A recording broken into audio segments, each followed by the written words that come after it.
येणाऱ्या चिंचवड विधानसभा 2024च्या निवडणुकीसाठी खरं तर मी सुरुवातीला तयारी केलेली आहे।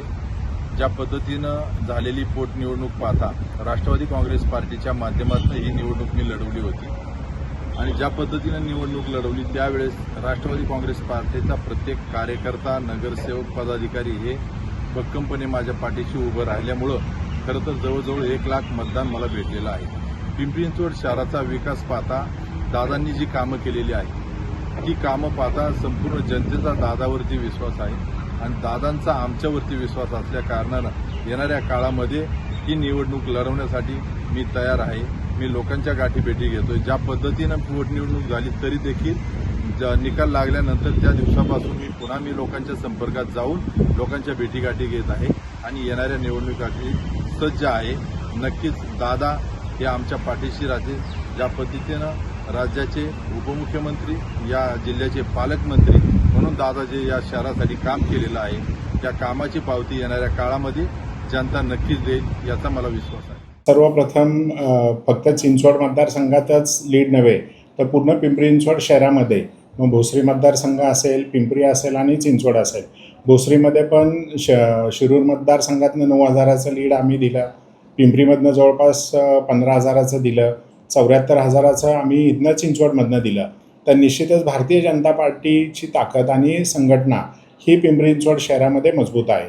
राहिला प्रश्न की ह्या जागा मागण्याचा, आमचे 2 सिटिंग आमदार आहेत भारतीय जनता पार्टीचे आणि तिसरी जी पिंपरी विधानसभा आहे ती राष्ट्रवादी अजितदादाच्या गटाकडे आहे।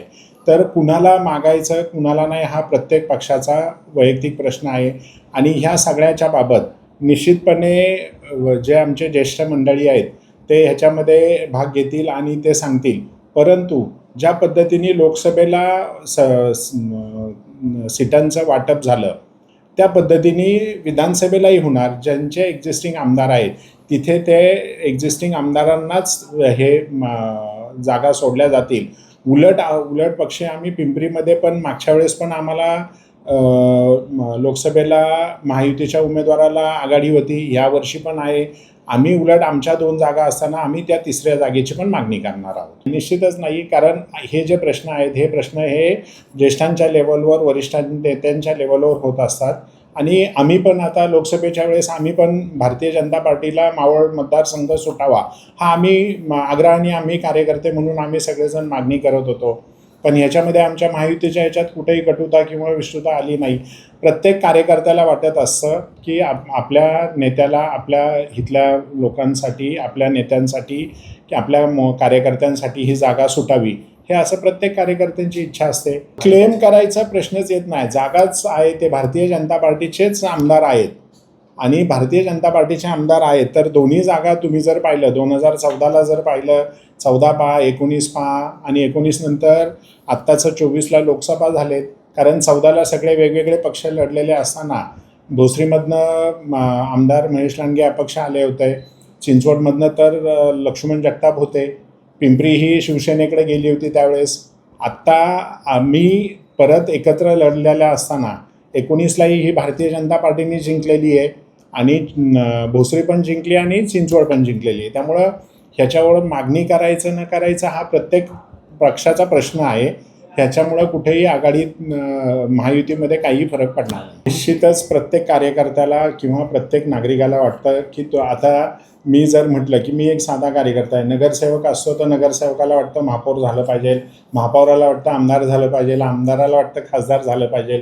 तसं तुमच्यात आहे, तसंच प्रत्येक माणसात आहे। प्रत्येकाची इच्छा असते आणि प्रत्येकाची इच्छा असते, प्रत्येकाला मोठं व्हायचं असतं आणि ह्या सगळ्या याच्यात राजकारणामध्ये ज्याचं गणित बसेल तो पुढे जाईल।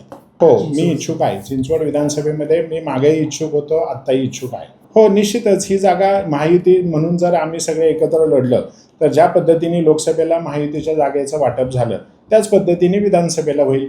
ज्याच्या त्याला जागा मिळतील, ज्या ठिकाणी ज्या पक्षाचे आमदार आहेत त्या पक्षाला ती जागा निश्चितच राहणार आहे। अशा पद्धतीने चिंचवड आणि भोसरी ह्या दोन्ही पण ह्या भारतीय जनता पार्टीलाच राहतील।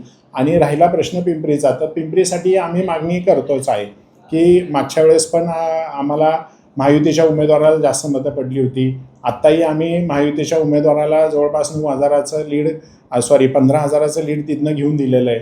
तर यावेळेसही आम्ही पिंपरीची मागणी करू. जर लोकसभेच्या बाबतीत झालं तर महायुतीचे कॉर्डिनेशन म्हणून पूर्ण पश्चिम भागाची कमिटी होती. त्याचे प्रमुख त्याचे प्रमुख एक नेमलेले होते आणि त्याच्यानंतर जी संघटनात्मक जबाबदारी कॉर्डिनेशन म्हणून होती त्याच पद्धतीने लोकसभेला ज्या पद्धतीने होती तशी विधानसभेला पण राहील आणि तीच या पुढच्या काळामध्ये कॉर्डिनेशन सगळ्यांमध्ये होईल.